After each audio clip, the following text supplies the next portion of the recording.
अस्सलाम वालेकुम नाज़रीन, हॉट इशू प्रोग्राम में भली कार मैं तव्हांजी मेज़बान सबीन मेमन। नाज़रीन, हॉट इशू प्रोग्राम में ॻाल्हि कंदासीं मुल्की मुआशी ऐं सियासी सूरत हाल जे हवाले सां। वाज़ रहे त IMF जे हवाले सां जेकॾहिं ॻाल्हि कजे त चई सघिजे थो त IMF पारां इहो पिणु मुतालबो कयो वियो आहे त अदम सियासी सूरत हाल जे करे मुआशी सूरत हाल पिणु अबतरी जो शिकार आहे ऐं ॾींहों ॾींहुं पाकिस्तान वधीक मुआशी चैलेंजिस तरफ़ वञी रहियो आहे। इन हवाले सां IMF जो इहो बि चवणु हो त अदम सियासी इस्तेहकाम जे करे जेके मुआशी मसइला आहिनि उहे पिणु वधी रहिया आहिनि। IMF जो चवणु आहे त मईशत जी बहितरी जे लाइ सभिनी खे मिली करे कमु करणो पवंदो ऐं सभिनी जमातनि खे सां ॻाल्हाइण जी ज़रूरत आहे। चई सघिजे थो त अण सिधी तरह IMF जो इहो मैसेज आहे PTI समेत हर सियासी जमात जे लाइ त पाकिस्तान जी जेकॾहिं मुआशी सूरत हाल खे ठीकु करणो आहे त ज़रूरी आहे त सियासी इस्तेहकाम अचे ऐं सियासी इस्तेहकाम लाइ इहो पिणु ज़रूरी आहे त सभई पार्टियूं वेही करे ॻाल्हि ॿोल कनि। बिलावल भुट्टो ज़रदारी जो पिणु इहो चवणु आहे त मसइलनि जे हल लाइ सभिनी सियासतदाननि खे ॻाल्हाइणो पवंदो।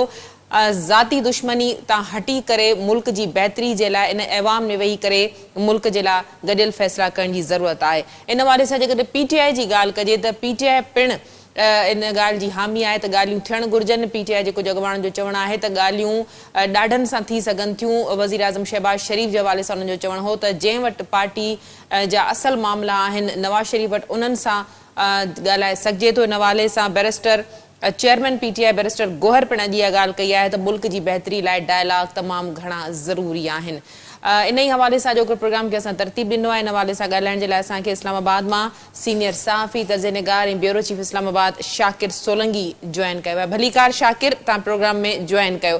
शाकिर, मजमूई तौरु हिन वक़्तु चई सघिजे थो त जंहिं तरह IMF ॻाल्हि ॿोल कई आहे अदम सियासी इस्तेहकाम खे ॻंढियो वियो आहे मुआशी चैलेंजिस सां ऐं साॻी ॻाल्हि डायलॉग्स जी बिलावल भुट्टो ज़रदारी करे थो, छा सियासी पार्टियूं हाणे डायलॉग तरफ़ वञी सघनि थियूं?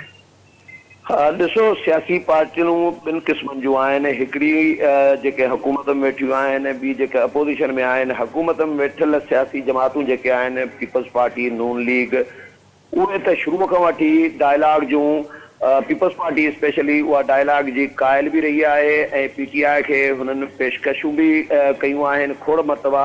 तव्हां ॾिठो त PTI हुकूमत में हूंदी, ही अपोज़िशन में हूंदा, तॾहिं बि मुज़ाकरात जे लाइ PTI खे चवंदा रहिया। जॾहिं PTI अपोज़िशन में आई, ही हुकूमत में विया PDM जे दौर में, तॾहिं बि हिननि कोशिशि कई त PTI खे डायलॉग जे रस्ते ते आणिजे, टेबल टॉक कजे PTI सां। पर PTI कॾहिं मुज़ाकरात खां पहिरियां ई इनकार कंदी आहे, कॾहिं मुज़ाकरात शुरू करे ऐं कुझु थोरो ॿ टे निशस्तूं मुज़ाकरात जूं थींदियूं आहिनि। उन खां पोइ PTI जेको आहे इहो इल्ज़ाम हणी त बाबा ही जेके आहिनि संजीदा न आहिनि, ही जेको आहे NRO घुरनि पिया, इन क़िस्म जा इल्ज़ाम हणी PTI जेका उहा मुज़ाकरात मां वरी निकिरी वेंदी आहे। हाणे बि PTI ॿ पॉलिसियूं अख़्तियार कयूं वेठी आहे।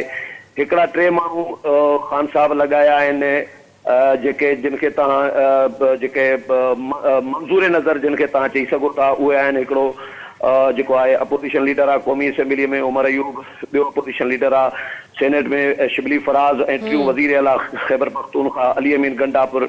हाणे इन्हनि खे इन ते लॻायो वियो आहे त बाबा डायलॉग जो राग हला पियो, डायलॉग आहे कोन। कॾहिं बयान जेको आहे उन जेको शहरयार आफ़रीदीअ जे तरफ़ां ॾियारियो पियो वञे त बाबा एस्टेब्लिशमेंट सां असांजूं ॻाल्हियूं हलनि पियूं।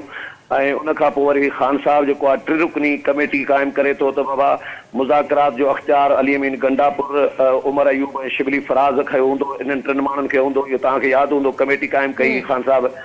पर मथो DGI SPR वरी क्लियर करे छॾियो त बाबा हिननि सां असांजो कंहिं बि क़िस्म जो डायलॉग कोन पियो हले ऐं इहे शरपसंद टोलो आहे ऐं इन शरपसंद टोले सां मुज़ाकरात जो असां सोचे बि नथा सघूं।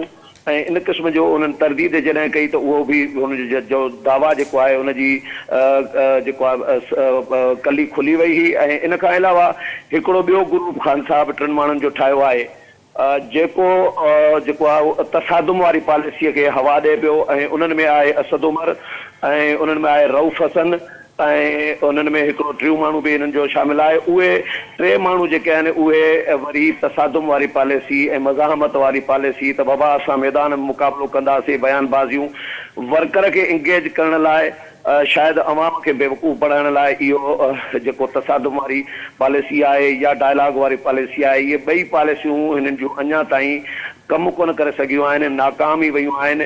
हिकिड़े तरफ़ टे माण्हू वर्कर खे एंगेज कयूं बीठा आहिनि त बाबा वर्कर तयारु रहे मज़ामत जे लाइ, त मैदान में मुक़ाबिलो कंदासीं, जलसा कंदासीं, जुलूस कंदासीं, तहरीक हलाईंदासीं। इन क़िस्म जूं जेके बयानबाज़ियूं कराए पई असद उमर ऐं रऊफ़ हसन, उन्हनि जे ज़रिए वरी ॿिए तरफ़ वरी डायलॉग जो बि राग हला पियो वञे पियो। त मुंहिंजो ख़्यालु आहे त PTI डायलॉग ते फ़िलहाल फौरी तौर ते मूंखे ईंदे नज़र कोन पई अचे। ॿियूं सियासी जमातूं जेके आहिनि उहे डायलॉग ज़रूरु कराइनि पियूं। PTI तव्हांखे ख़बर आहे IMF खे ख़त लिखण वारी PTI हुई त बाबा पाकिस्तान खे दिवालियो थियणु ॾियो ऐं पाकिस्तान जेको आहे इनखे फंड न कयो, इमदाद न ॾियो, कर्ज़ न ॾियो, इन क़िस्म जा ख़त लिखंदी रही आहे। त पाकिस्तान जे हवाले सां या IMF जे हवाले सां PTI जो हिकिड़ो पंहिंजो अलॻि हिकिड़ी पॉलिसियूं आहिनि ऐं PTI कंहिं बि सूरत में मूंखे नथो लॻे त फौरी तौर ते सियासी जमातुनि सां डायलॉग जे हवाले सां को तालुक। अच्छा शाकिर, IMF जो भी इहो प्रेशर आहे, अण सिधी तरह IMF इहा ॻाल्हि कई आहे त अदम सियासी इस्तेकाम जे करे पाकिस्तान मुआशी चैलेंजिस खे फेस नथो करे सघे। तो उन जो IMF चयो आहे त असां कंटिन्यू कंदासीं, बजट जे हवाले सां बि ज़ाहिर IMF जूं शर्तूं वञण खां सवाइ को बि चारो न आहे। तमाम पाकिस्तानी मुआशी मामलनि में IMF जो इन तरह इनपुट ऐं इंगेज हुजण जे बावजूद IMF पारां ॻाल्हियुनि जो हिकिड़ो प्रेशर ज़रूरु रखियो वियो आहे। इन ते छा चवंदव? ॾिसो, इहो IMF जे तरफ़ां हिकिड़े हवाले सां त कंहिं हद ताईं त इहो बिल्कुलु जाइज़ मुतालबो आहे त सियासी इस्तेकाम हुजणु घुरिजे पाकिस्तान में।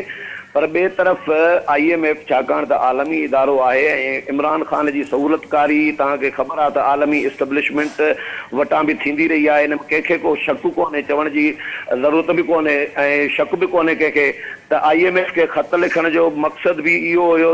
हू लाॾिलो आहे IMF जो बि, अमेरिका जो बि ऐं ॿाहिरियूं जेके क़ुवतूं आहिनि, आलमी इस्टेब्लिशमेंट आहे, उनजो बि लाॾिलो आहे। इन जे करे ई शायदि जेल में हू शहज़ादनि वारी ज़िंदगी गुज़ारे पियो, जेको चाहे पियो उहो उनखे फ़राहम कयो पियो वञे। त मुंहिंजो ख़्यालु आहे त IMF सियासियत में इस्तेकाम हुजणु घुरिजे। इन जी पाण बि हिमायत कयूं पिया, तव्हां बि हिमायत कंदव, मां बि कंदुसि। पर IMF जो इन में हिकिड़े हवाले सां इमरान ख़ान जी सहूलतकारी बि आहे त इमरान ख़ान खे इंगेज कयो वञे त पोइ असां तव्हांखे फंड कंदासीं। ऐं इन क़िस्म जा जेके शर्त आहिनि IMF जा या जेको प्रेशर आहे IMF जो, त मुंहिंजो ख़्यालु आहे उहा हिकिड़ी सहूलतकारी बि आहे ख़ान साहब जे हवाले सां। पर IMF इहो मुज़ाकरात जे लाइ जेको चए थो ऐं सियासी जमातूं ज़ाहिर आहे इंगेज करण जी कोशिशि पूरी कंदियूं इमरान ख़ान खे, त हू कंहिं न कंहिं तरीक़े सां पंहिंजे पार्टी वारनि जे अॻुवाननि जे ज़रिए जेके टे माण्हू आहिनि, क़ौमी असेंबली में अपोज़िशन लीडर, सेनेट में अपोज़िशन लीडर ऐं वज़ीर आला जेको आहे, जेको ख़ैबर पख्तूनख्वा आहे, उन्हनि जे ज़रिए थी सघे थो सियासी जमातूं इंगेज करण जी कोशिशि कनि। पर फ़िलहाल मुज़ाकरात शायदि अञा ताईं त शुरू कोन थी सघिया आहिनि। ऐं ॿियो मौलाना फज़लुर रहमान भी स्टेक होल्डर आहे, सिर्फ़ु ख़ान साहब कोन्हे। मौलाना फज़लुर रहमान वटि हिकिड़ो फोर्सिस आहे, मौलाना फज़लुर रहमान वटि वर्कर आहे ऐं हू वॾा जलसा करे सघे थो, अवाम हुन सां आहे, त उहो बि पंहिंजे तरफ़ां प्रेशर विझी सघे थो। त हुकूमत अञा ताईं मौलाना खे इंगेज न करे सघी आहे, त उहा PTI खे या इमरान ख़ान खे कीअं इंगेज करे सघंदी?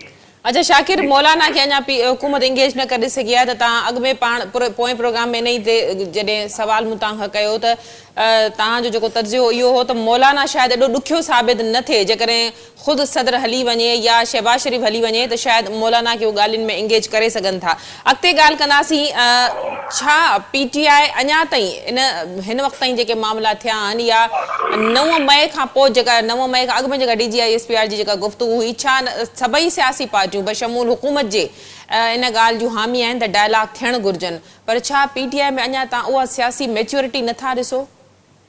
हा बिल्कुलु, PTI में सियासी मैच्योरिटी अञा ताईं मूंखे त नज़र कोन पई अचे। छाकाणि त तव्हां हाणे अञा 9 मई जेको आहे उनजी साने 9 मई खे साल थियो आहे ऐं 9 मई जेको 2-3 ॾींहं पहिरियों गुज़रियो, उन ते तव्हां PTI जो पंहिंजो रवैयो तव्हां PTI अॻुवाननि जो ॾिठो, जंहिं तरीक़े सां DGI SPR जे प्रेस कॉन्फ्रेंस ते उमर अयूब वारनि जो रद्दअमल आयो ऐं जंहिं तरीक़े सां कोर कमेटी जेका आहे PTI जी उन ऐलान जारी कयो ऐं उन में जेको जंहिं तरीक़े सां लैंग्वेज ऐं ॿोली इस्तेमालु कई वई त उहा पीटीआई उहा ई ॿोली आहे ऐं प्रोपेगंडा जंहिं तरीक़े सां सोशल मीडिया ते या बयानबाज़ियुनि में जंहिं तरीक़े सां कयो पियो वञे त मूंखे नथो लॻे त का वॾी घणे पैमाने वॾे पैमाने ते जेका आहे पीटीआई में का तब्दीली आहे। पीटीआई जो रवैयो अॼु बि उहो ई आहे जेको अॻु में हुयो, छाकाणि त जेकॾहिं रवैयो बहितर थिए हा त हिन नव मई ते पीटीआई खे जेको ऑप्शन ॾिनो वियो त बाबा माफ़ी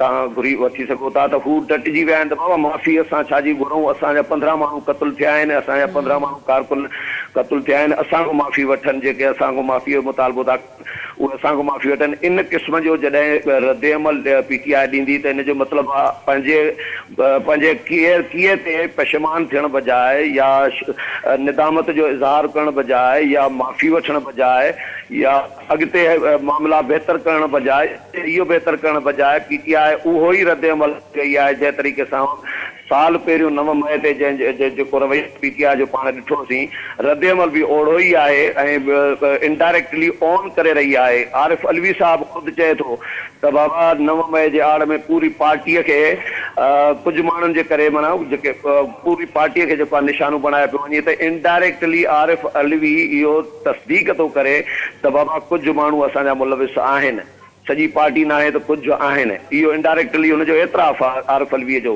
जॾहिं तव्हां मञूं बि अथा इनडायरेक्टली त वरी तव्हां हुनजी मज़म्मत छाजी था कयो DGI-SPR जे प्रेस कॉन्फ्रेंस जी या मुतालबे जी, त पीटीआई जो मुंहिंजो ख़्यालु आहे त रवैयो अॼु बि उहो ई आहे जेको पहिरियां रहियो आहे। जी अच्छा शाकिर, अपोजिशन इत्तेहाद जे हवाले सां जेकॾहिं ॻाल्हि कजे, ऑलरेडी सियासी इस्तेहकाम जी ॻाल्हि थी रही आहे, पर जेको अपोजिशन इत्तेहाद आहे जंहिंजी सदारत महमूद ख़ान अचकज़ई कई 6 जमातनि जो, जंहिं पारां फ़ैसिलो कयो आहे कराची फैसलाबाद में जलसनि हुकूमत खे टफ टाइम ॾियण जे हवाले सां, इन हवाले सां छा चवंदो?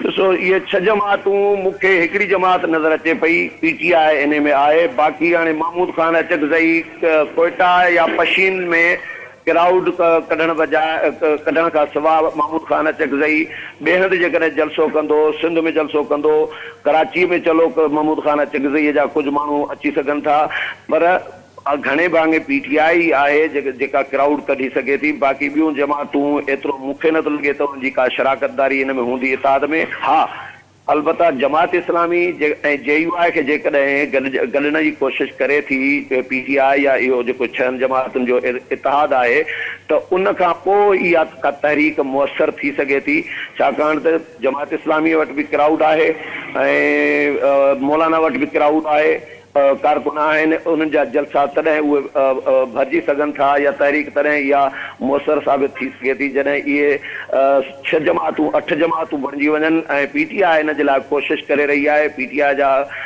खोड़ सारा अॻुवान दावा करे रहिया आहिनि त मौलाना फज़लुर रहमान ऐं जेको जमात इस्लामी आहे उहा जल्द जो जेको आहे असां सां इत्तेहाद में गॾु हूंदी ऐं मौलाना बि हिन महिल हुनजे हवाले सां पीटीआई जे हवाले सां नरम रवैयो रखे पियो ऐं मौलाना पाण चई चुको आहे त असांजे विच में फ़िलहाल सीज़ फायर आहे ऐं सीज़ फायर इन जे करे आहे त जीअं तालुकात बहितर थी सघनि, जीअं जेको आहे बाहि ते पाणी जा छंडा हणी सघजनि ऐं जेको आहे मुज़ाकरात शुरू थी सघनि, पर बाज़ाब्ता मुज़ाकरात अञा ताईं न जमात इस्लामीअ सां पीटीआई शुरू कया आहिनि न मौलाना सां शुरू कया आहिनि, पर फ़िलहाल सीज़ फायर ऐं हिकड़े ॿिए सां तालुकात बहितर करण जी कोशिशि कई पई वञे त जीअं डायलॉग शुरू करे सघिजे। जी वॾी महिरबानी शाकिर सोलंगी, तव्हां पंहिंजो तर्जियो ॾियण लाइ असांखे प्रोग्राम में जॉइन कयो। नाज़रीन, इस्लामाबाद मां सीनियर सहाफ़ी तर्जनिगार शाकिर सोलंगी सां गॾु हो। यकीनन मुल्क में हिन वक़्तु जेका सियासी सूरत हाल आहे उन मुआशी सूरत हाल ते तमामु घणा ऐं तमामु ख़राब असर विधा आहिनि। सियासी पार्टियुनि खे इन ॻाल्हि खे सम्झणो पवंदो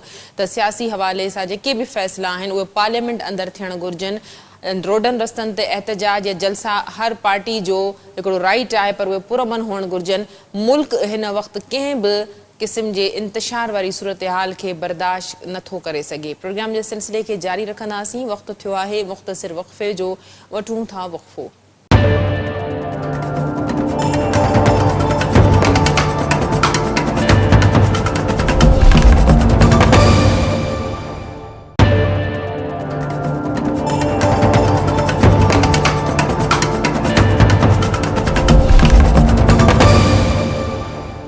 वेलकम बैक नाज़रीन, प्रोग्राम जे सिलसिले खे अॻिते वधाईंदासीं। इन ई हवाले सां ॻाल्हाइण जे लाइ असांखे सीनियर صحافی طرز نگار شاہین قریشی صاحب جوائن کیا ہے. شاہین صاحب ویلکم کہتی ہوں, آپ نے پروگرام میں جوائن کیا. شکریہ سبین صاحب. شاہین صاحب کیا کہیے گا اس وقت ملک میں جو سیاسی صورتحال ہے, تمام تر پارٹیاں ڈائلاگ پر فوکس کر رہی ہیں, ڈائلاگ کرنا چاہ رہی ہیں, پی ٹی آئی کبھی ہاں اور کبھی نہ میں الجھی ہوئی ہے, کیا کہیے گا؟ آپ نے سبین صاحب اپنا سوال خود ہی کریکٹ کر دیا. پہلے آپ نے کہا کہ تمام پارٹیاں جو ہیں وہ ڈائلاگ کے اوپر آ رہی ہیں, اس کی بات کر رہی ہیں. ساتھ ہی آپ نے کہا کبھی پی ٹی آئی کی ہاں کبھی نہ, جی تو وہ تو تمام نکل گئے. اس میں سے اصل رکاوٹ بھی اور وجہ بھی جو تضاد ہے اسٹیبلشمنٹ کے ساتھ پی ٹی آئی کا وہ ہے. اور وہ کہتے ہیں ہم نے تو ان سیاسی جماعتوں سے بات ہی نہیں کرنی. گزشتہ روز رؤف حسن جو ہیں وہ ایک پروگرام میں کہہ رہے تھے کہ یہ تو چور ہیں, ابھی تک ان کا وہی موقف ہے. تو یہ بات ایسی ہے کہ اب تو میڈیا کو, دانشوروں کو, صحافیوں کو بالکل یہ نہیں کہ جس دن جو وہ کہیں اس پہ ہم بات کریں. ہمیں ایک پاکستان کے تقاضوں کے مطابق پاکستان کی اقتصادی بحالی اور کرائسس سے باہر نکلنے, جس کو مشروط کر دیا عالمی سطح پر آئی ایم ایف نے کہ ملک کے اندر استحکام ہونا چاہیے, اور ملک کے اندر سیاسی عدم استحکام کے وجہ سے معاشی استحکام ممکن نہیں ہے. سعودی جی عرب کے محمد بن سلمان جو آنے کہ اتنی راتوں رات ٹریولنگ ہو رہی تھی, شہباز شریف بھاگے جا رہے تھے, ادھر سے ان کے انویسٹر منسٹروں کے ساتھ آ رہے تھے سعودیہ سے, پھر وہ بات چیت رک گئی. اس کے اس دوران امریکن سفیر سے ملاقات کرتے ہیں عمر ایوب اور یہ رؤف حسن اور بیرسٹر گوہر وغیرہ, اور اس کی ڈیٹیل کو عوام کے ساتھ شیئر نہیں کیا گیا. سفیر نے بھی کسی سوال کا جواب نہیں دیا. تو کیا ہم اس سے یہ تاثر لیں کہ آئی ایم ایف جو ہے اور سعودی عرب جو ہیں ان پہ امپیکٹ آیا ہے اس سارے معاملات کا جو در پردہ چل رہے ہیں, اور جس کے اندر کبھی ہاں کبھی نہ کی جو آپ نے بات کی ہے کہ وہ کہتے ہیں کہ جی ہم تو ہر ایک سے مذاکرات کے لیے تیار ہیں سوائے 3 چوروں کے, جس میں وہ کبھی پیپلز پارٹی, نون لیگ اور شاہین صاحب معاف کیجیے گا یہاں پہ آپ کو انٹرپٹ کر رہی ہوں, لیکن اگلی جانب سے بھی تو بڑا کلیئر میسج آ گیا ہے کہ بحیثیت ادارہ وہ کسی سے بات نہیں کر سکتے, بات چیت سیاسی پارٹیوں کو زیب دیتا ہے, تو انہوں نے تو اپنی طرف سے بالکل ایک میسج دے دیا ہے. دیکھیے بات یہ ہے کہ یہ تو کہہ دیا اور یہی آئینی پوزیشن ہے, لیکن کیا عملی طور پر صرف عمران سے بات نہ کرنے کے لیے انہوں نے کہا کہ سیاسی پارٹیاں باتیں کریں آپس میں, آرمی کا مینڈیٹ نہیں ہے. تو آرمی کا مینڈیٹ نہیں ہے, در حقیقت بہت ساری چیزوں میں نہیں ہے. تو اسی لیے جنرل لودھی جو جیسے پرانے وہ لوگ آ کے جب پروگرام دیتے ہیں یا پھر اشارے کنایوں میں بیک ڈور بات ہوتی ہے ایکس سروس مین کے حوالے سے, اور پہلے والے ایکس سروس مین تو اوپنلی پی ٹی آئی کے پروموٹر تھے, ووٹ دلوائے انہوں نے لاکھوں کی تعداد میں سرکاری فوجیوں کے, ریٹائرڈ ملازمین کے گھرانوں کے.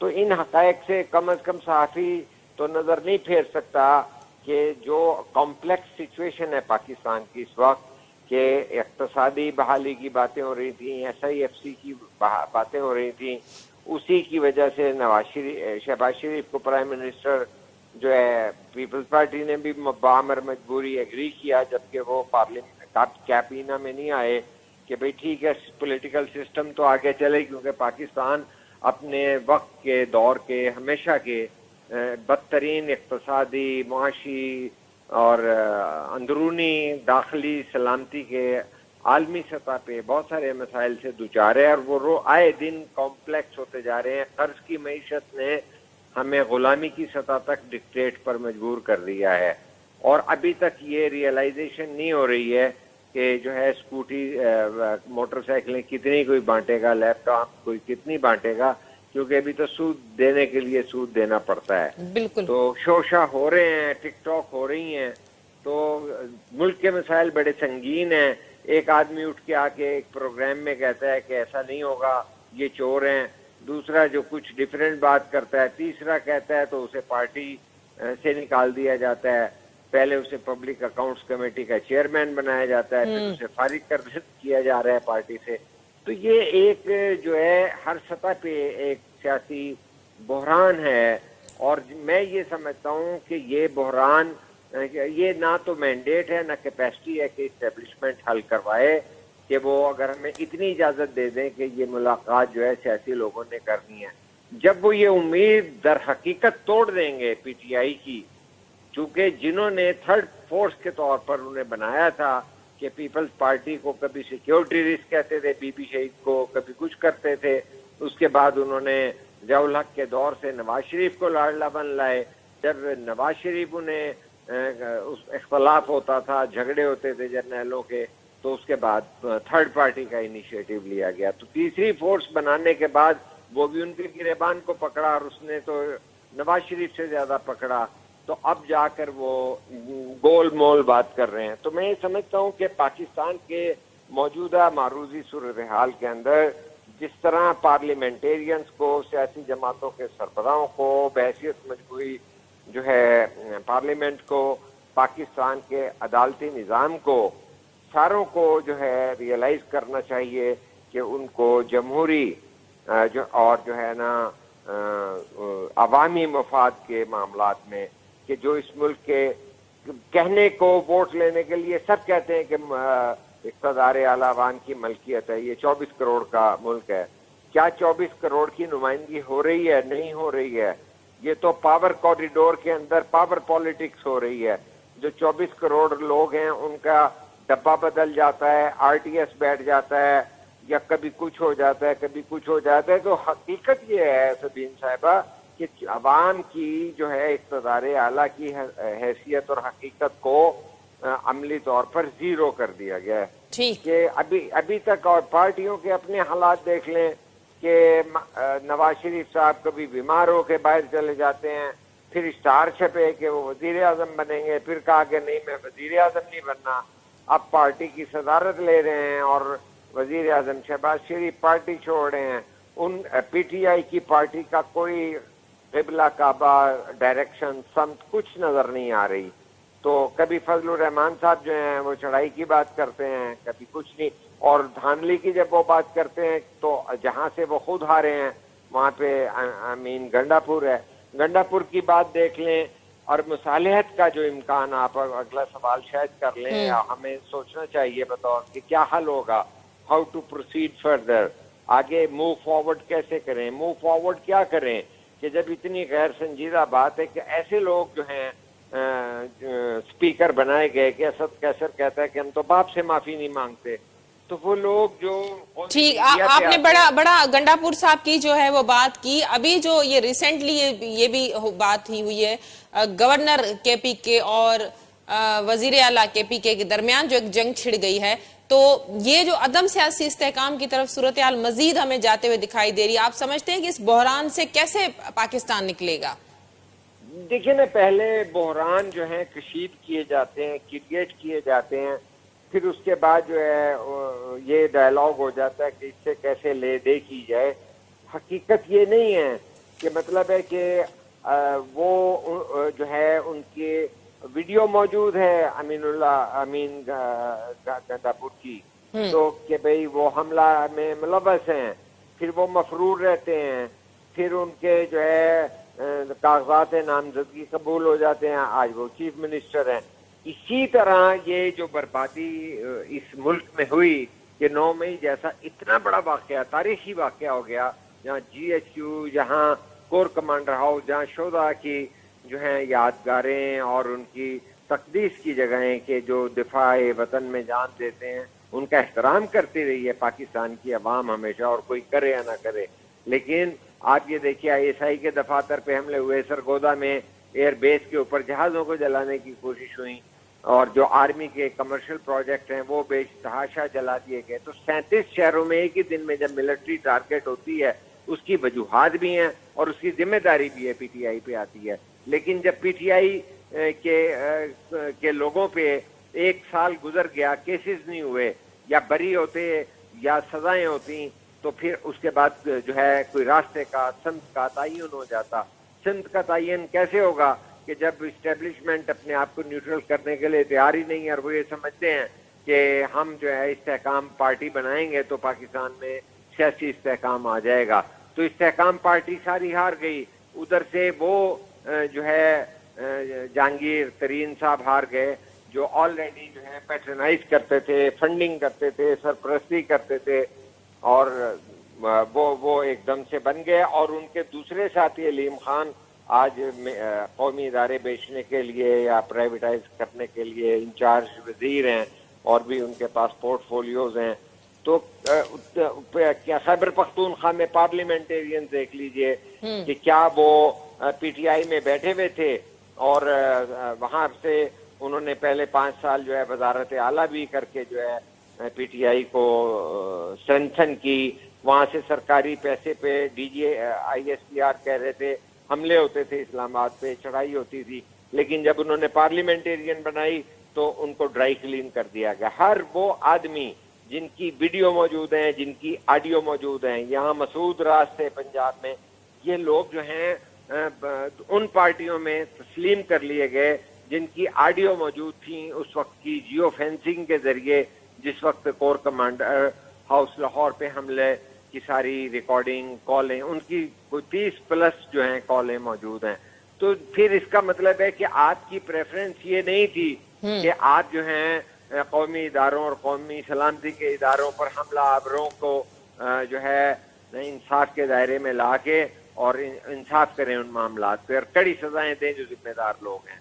لیکن نہ ذمہ داروں کو وہ کیا گیا جن پہ الزام ہے وہ جو ہیں, میں کوئی جمہوریت کے خلاف بات نہیں کر سکتا, تصور بھی نہیں میں کر سکتا, لیکن وہ آج ان کے اوپر 9 مئی کے بھی کیسز ہیں بما عمران خان کے, اور وہ جیل کے اندر سب سے مل رہے ہیں, سب سے ملاقاتیں کرتے ہیں, اور جو ہے دیسی مرغا دیسی گھی سے کھا کے اسے ڈائجسٹ کرنے کے لیے انہیں مشینیں بھی ملی ہیں. شاہین صاحب آخری سوال, شاہین صاحب آخری سوال آپ سے, شاہین صاحب آخری سوال آپ سے کہ جی کیا ذوالفقار علی بھٹو کو اس طرح رکھا گیا جو فرش کے اوپر لیٹتے تھے؟ بس جی سوال فرمائیے. جی شاہین صاحب آخری سوال کی جو ڈھیل کی بات آپ کر رہے ہیں, جو نشاندہی آپ نے کی, کیا اسی وجہ سے پی ٹی آئی کسی موڈ میں نہیں ہے کہ بات چیت ہو؟ جی انہیں کوئی نہ کوئی پیچھے سے یہ اشارہ ہے. اشارہ کیا ہے؟ یہ اشارہ نہیں ہے کہ جو ہے سفیر جو ہے امریکہ کے مل رہے ہیں وہ کہیں, کیا وہ حال حوال پوچھنے کے لیے پارلیمنٹ میں آئے, جبکہ ان پی ٹی آئی نے بیان دیا کہ میں دفتر خارجہ کی طرف سے میسج ملا تھا کہ وہ ملنا چاہتے ہیں, لہذا مل لی ہیں. اور قوم کو نہ دفتر خارجہ نے اعتماد میں لیا, نہ حکومت نے کوئی اس پہ تبصرہ کیا, اور تنقید اور مذاق کے علاوہ کہ پہلے ملتے نہیں تھے, اور نہ ہی پی ٹی آئی نے اس پہ امریکن سفارت خانے نے کچھ کہا. اور جب کوشچن کیے جا رہے تھے صحافیوں کی جانب سے تو وہ خاموشی سے گزرتے گئے. تو یوں لگتا ہے کہ جو محمد بن سلمان صاحب نہیں آ رہے, یہ ایک دم سے کیا ہو چکا کہ جب اسحاق ڈار جو ہے نائب وزیر اعظم جنہیں بنا دیا گیا وزیر خارجہ کے ساتھ ساتھ, وہ کہہ رہے ہیں میرے سامنے انہوں نے کہا تھا میں آ رہا ہوں محمد بن سلمان صاحب نے. تو اب وہ کہاں چلے گئے وہ معاملات؟ وہ جو ہمارے ایم او یوز سائن ہو رہے تھے, ان پہ معاہدے کرنے آ رہے تھے, وہ معاہدے ہمارے ہوا میں اڑ گئے ہیں. تو یہ معاملات بڑے سنگین ہیں, اور کوئی قوم کو اعتماد میں نہیں لیتا. پارلیمنٹ میں ان پہ ڈیبیٹ نہیں اوپنلی ہو رہی, ٹھیک ہے نا. اور میں آپ کو بتاتا ہوں کہ انہوں نے ایس آئی ایف سی کو بھی اسی طرح ڈسپیوٹڈ کر دینا ہے جس طرح عمران کو لا کر کے سی پیک کو کیا گیا تھا. دس از مائی اپریہینشن. چونکہ جس طرح کی کنفیوژن اور قوم کو اعتماد میں نہیں لیا جا رہا, وہی حکومت جو ہے اس کے پاس طاقت ہوتی ہے, مینڈیٹ ہوتا ہے, اور جو کہ عوام کے کا دباؤ عالمی سطح پہ لاتی ہے کہ میرے ملک کے عوام یہ کہہ رہے ہیں, ہم پارلیمنٹ سے منظوری لے کے بات کریں گے. تو جب انڈیویجول یہ ساری ویل ڈیل شروع کر دیں تو ملک کی اسی طرح بدقسمتی شروع ہو جاتی ہے کہ اکیلے مشرف صاحب جو ہیں وہ ہمارے جو ہیں اڈے دے دیتے تھے, اگرچہ موجودہ جو ہیں آرمی چیف کہہ رہے ہیں ہم نے کوئی اڈا نہیں دینا, جس کا اعلان جو ہے D G I S P R نے کیا. تو کہنے کا مقصد ہے کہ ملک کی اس کمپلیکس سچویشن کا واحد اگر امکان اور حل ہے تو یہ پارلیمنٹ کے اندر لے کے جائیں, پارلیمنٹ کے اندر ڈائیلاگ ہو. پارلیمنٹ کے اندر گزشتہ جو ہے روز جو ہے 12 مئی کو بلاول بھٹو صاحب نے ایک بڑا اچھا پھر جیسچر دیا, اگرچہ روز انسلٹنگ ایٹیٹیوڈ ہوتا ہے کہ وہ بھی چور ہیں, مینڈیٹ چور ہیں. تو میں گزشتہ ایک چینل پہ مجھے انٹرویو کیا جا رہا تھا, وہ کہہ رہے تھے کہ زرداری صاحب بھی مینڈیٹ چور ہیں اور سندھ میں پیپلز پارٹی کے لوگ بھی چور ہیں. تو وہ سندھ کے چینل کے دوستوں کو میں نے سوال کیا کہ ہمیں ایویڈنس دیجیے, ہم تو نہیں اس طرح بھی سوچ رہے ہیں. تو کہنے کا مقصد یہ ہے کہ میڈیا کا بھی کوئی رول اچھا نہیں ہے, عدالتیں جو کچھ کر رہی ہیں اس پہ بھی لوگ بہت مطمئن نہیں ہیں. تو ہر پاسے جو ہے, ہر طرف جو ہے وہ اسی طرح کی صورتحال ہے. بہت شکریہ شاہین قریشی صاحب, آپ نے اپنا تجزیہ دینے کے لیے پروگرام میں جوائن کیا. ناظرین, کھڑتیل जेको شاہین قریشی صاحب جی ॻाल्हियुनि जो निकितो आहे, वो इहो निकितो आहे त सभिनी सियासी पार्टियुनि खे मुज़ाकरात यानी ॻाल्हि ॿोल तरफ़ वञणो पवंदो ऐं मसइलनि जो हल पार्लियामेंट में मौजूदु आहे. पार्लियामेंट में वेही करे हिन मुल्क खे सियासी ऐं मुआशी बहरान मां कढी सघिजे थो. अॼोके प्रोग्राम जो वक़्तु पिण हिते पंहिंजी पुॼाणी ते पहुतो. ईंदड़ प्रोग्राम ताईं ॾींदा इजाज़त. अल्लाह वाही. कितने मिनट